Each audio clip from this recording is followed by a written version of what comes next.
Emma the bad guy for breaking down crying while my friend was venting to me. So my friend was having a bad day.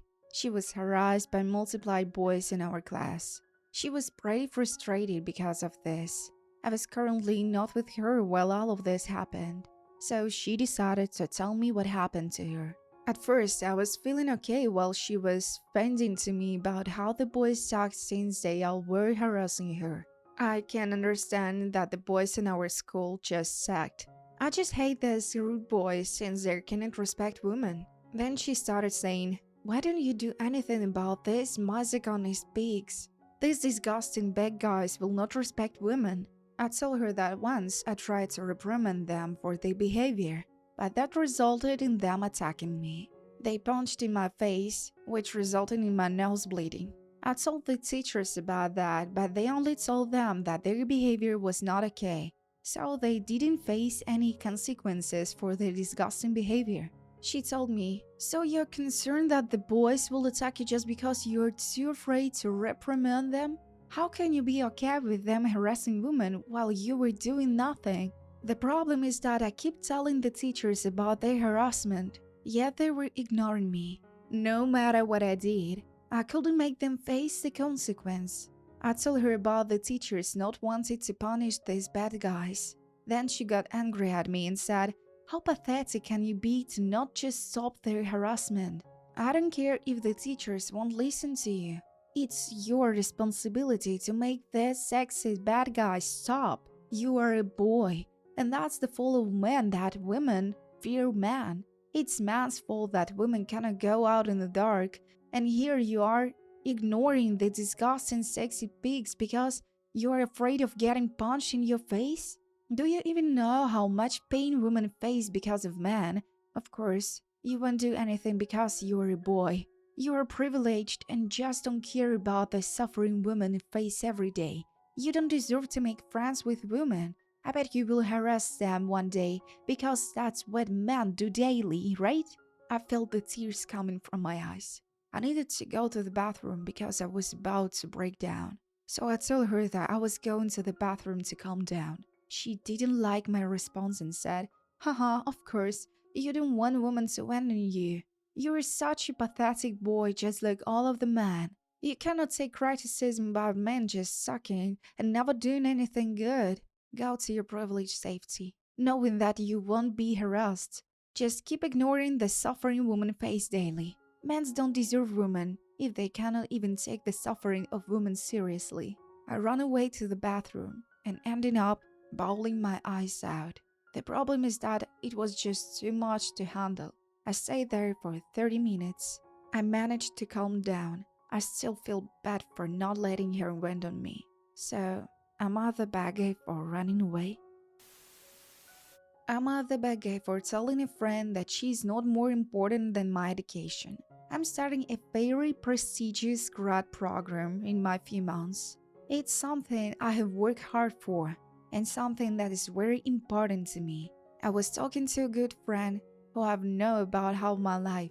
My friend does not put the same value on education that I do, and that's fine.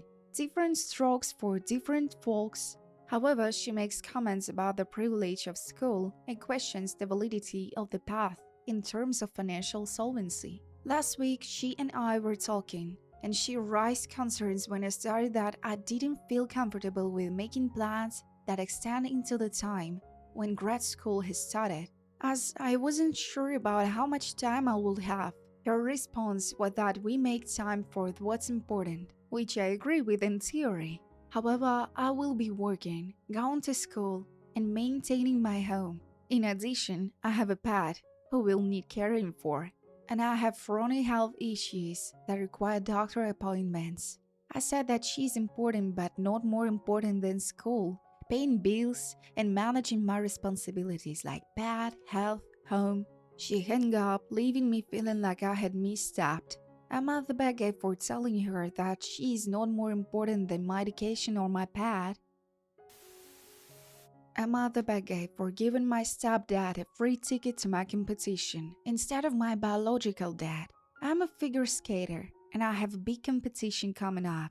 It's a pretty big deal in our country and I've been practicing for a long time. When I was 3, my parents got a divorce.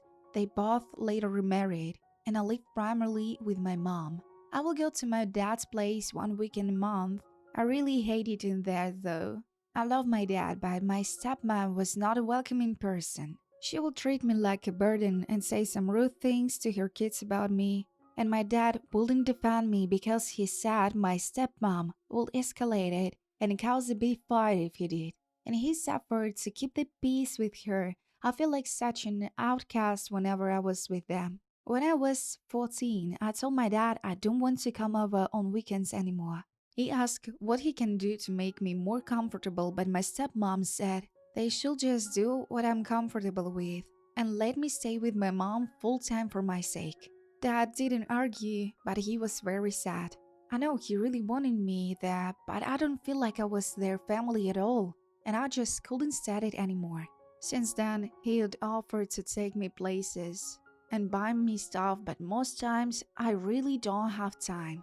I spend most of my time at the ring practicing or studying, but my dad thought I was blowing him off on purpose, and we'll get sad about it. The competition is in 2 weeks, and my dad called to ask for a ticket so he can come. I felt really bad, but told him I didn't have extra tickets. I told him he could still buy some on the website, but I'm out of the ones I got for free. There were 4 tickets, and I gave 2 to my grandparents, 1 to my mom, and 1 to my stepdad. He said he understands giving them to my grandparents and mom, but why does stepdad comes before him? I said my stepdad is the one that paid for all my skating classes and hired my coach. He will comfort me every time I cried because it was hard, and he will do anything to make me feel better. He will pick meals for me and drive me to school and to practice on most days. He was a bigger rock to me than even my mom was, and there is no one I wanted there more than him. He again thought I was doing this to spite him and got sad again. I told him I'm not going it to hurt him, but he can just buy a ticket from the website because I'm not making my stepdad pay for a ticket when he spends so much money on me already. It may be important to know that my dad didn't pay any child support. There was no agreement and my mom never asked for it. And he didn't pay any school fees or anything of the sort. So am I the bad guy here? Am I the bad guy for asking my girlfriend to speak English only at home? I'm moving with my girlfriend, soon to be fiancée, Cornelia. I knew from day one that English wasn't her native language. She's a Polish immigrant, and that she also speaks Polish and Spanish, but I haven't realized how much those 2 languages affected her life. I mean, she speaks English on daily basis and is fluent, and her work life is solely in English, so you can blame me for not realizing it. We move in and suddenly other languages found their way to creep into our lives. Her Netflix is full of foreign movies, her music is often foreign. She wants to talk about movies from Poland or Latin America that I have no interest in, and I don't want to watch with subtitles. I never know what language I'm going to encounter when I come home. One day she will watch news in Spanish, the next will be in English, only to switch to Polish. It's infuriating. I sat her down and explained to her that it makes me incredibly uncomfortable, that there is a lot of things in our house that I cannot understand, and if she could please tone it down. She asked me what I mean, and I explained again that she should stick the music and movies to in English, so we could discuss them and watch them together. I expected her to take it on board and listen to me, and actually try and make me more comfortable in my own house. So you can imagine my surprise when she said, "You've got to be kidding me." I told her that there was nothing inappropriate about my request, and she is selfish if she continues to do things that make me uncomfortable. For all I know, she could be watching some awful or racist stuff, but I wouldn't know about it because she can just hide it. She basically called me a bad guy in more than one language and told me she had to think and went to spend the night with her friend. I said to think carefully because it's a small request and she should be more accommodating instead of alienating me in my own house. She ignored me and slammed the door to the bedroom to go and pack. Now she's left, and I worry that perhaps she was right. Perhaps I overreacted and should have just sucked it up and tried to approach it slowly, one language at a time. Am I the bad guy for approaching it so directly? Am I the bad guy for not attending to my abusive ex-boyfriend's funeral? I was in a relationship for 5 years. Everything started great, but he slowly grew up to be emotionally abusive towards me in all sorts of ways, from shaming my mental health to harassing me over the way I interacted with other men and women. My family has a history of suppressing our feelings and bottling emotions up. Because of this, our relationship was fine on the surface, but many of our issues were behind closed doors. Long story short, Max was very controlling and wanted to run my life. When I did anything he didn't plan or agree with, it would lead to explosive outbursts of hate and venom thrown my way. Ultimately, we ended things not on considerably good terms. My family knows that we had broken up, but I was never able to explain what the real reason behind it was. It is also important to mention that both his parents and his old sister loved me and were completely oblivious to his actions.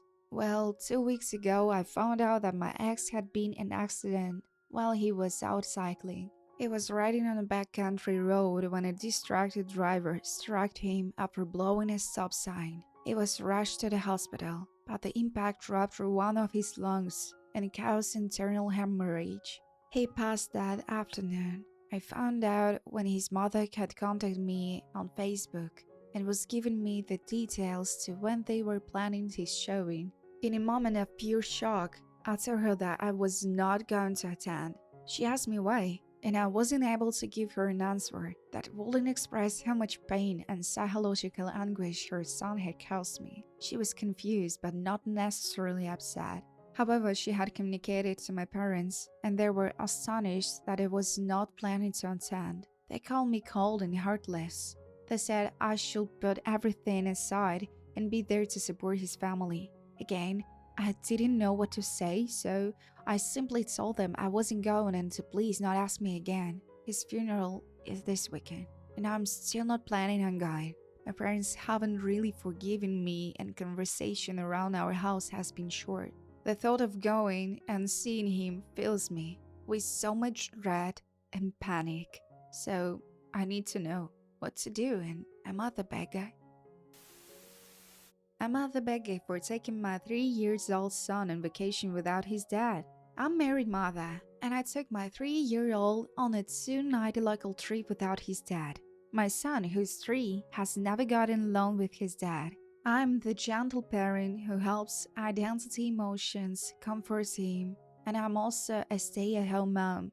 My husband is the harsh one. He gets empathy and has anxiety and raises his voice, but it has never hit my son as far as I know. If my son cries or has a hard time, he will yell, "Stop crying," with no effort to help him work through his feelings. He also tends to ignore my son most of the time and is always on his phone. My son has a meltdown every day when my husband comes home from work.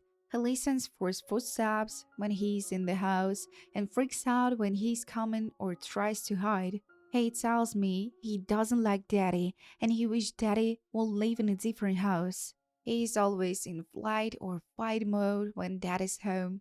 He does like other people and enjoys playing with his teacher at school and some of my cousins and friends, so he's not typically afraid for other adults. The last time my husband was home for 2 weeks on PTO a few months ago, my son had a breakdown every day after about the 8th day. I told my husband in the future 2 weeks of him home it's too much for our son. I said to try 1 week instead of suggested he take a trip with friends or solo so this doesn't happen again. Well, he decided to work from home for a week and take another week for PTO. I suggested again to my husband that he take a trip on his own for a few days. He refused and said, "Why don't you go?" So I did. I decided after 5 days of my son having anxiety attacks that he needed a break. I booked a local trip for 2 nights, Monday, Wednesday. so my son could have a short vacation with me and relax. I also saw so much improvement and happiness in the first few hours, and he had no tantrums the whole time. Meanwhile, my husband was home angry texting me how I'm breaking up the family and that I needed to tell my son that vacations are not fun without dad and that I should not have gone without him. He was saying how I'm the reason his son hates him because I probably tell him bad things, but I don't. And that because I'm a stay at home mom and very close with my son, that is the reason he's always saying he doesn't like his dad. My husband says every time my son says he doesn't like daddy, I should respond with daddy loves you and that it's not okay to say. Instead, I tell him it's okay to share his feelings and that he can always tell me the truth. I have been also asking him to share the reasons and validate him that it's okay to have body boundaries. One of the things is that dad will pick him up or try to touch without his consent. I'm trying to set him up for telling me now and in the future if anyone ever violates his boundaries, and that mama will always listen to him and validate his feelings. So write in the comments below what do you think. I'm at the bad guy for eating a proper meal in my car before going into a restaurant with my girlfriend because of my strict diet. Hi everyone, I'm in a bit of a difficult situation and need some unbiased opinions. Over the last couple of years, I've lost nearly 80 lbs through extreme dedication to dieting and exercise. But it's been a life-changing journey for me. The journey started when my doctor warned me about my poor cardiovascular health because of my unhealthy eating habits and lifestyle. With 30 right around the corner, I couldn't keep being the man I was before. It was a significant wake-up call. I tried immediately just focusing on going hard in the gym, but I tried lifting weights without eating properly and pretty much fried my C and S during deadlifts, causing me to pass out at the gym. It scared the hell out of me. Since then, I've taken my health incredibly seriously. I'm preparing all my meals and they are calculated to meet my nutritional needs for the day and keep a caloric deficit to keep me on track of losing weight. I've avoided eating out at all costs, as it feels like a slippery slope back to my old habits. For me, restaurants are like relapsing on a drug. One bite of the cheesesteak egg roll and I'm buying Oreos on the way home and falling off the wagon. My girlfriend has been supportive of my health journey, but hasn't joined me. She still cooks and eats as she did before, which is a lot of food covered in fats and sugars with a lot of calories. I'm appreciative of her cooking, but I can eat the meals she makes most of the time. She's been a bit of strain in our relationship, but we've managed. So, boom, the conflict arose on our anniversary last month. She wanted to go out to a fancy restaurant to celebrate, and I wanted to make the night special as well, and I agreed to go. I even made sure I had calories left over to have drinks with dinner. However, I didn't want to break my diet and decided to bring a prepared meal to eat in the car before we went in. She discovered what I was doing and got really upset. She called me a bad guy for not putting aside my diet for one night, saying I cared more about my food intake than about our special day. She said I was being selfish and that I should have been more considerate of her feelings since it's our anniversary. I feel conflicted. On one hand, I understand where she's coming from, and I don't mean to upset her. On the other hand, I've worked really hard to improve my health, and I'm scared of falling back into old habits. I'm at the bad guy for sticking to my diet, even on our anniversary.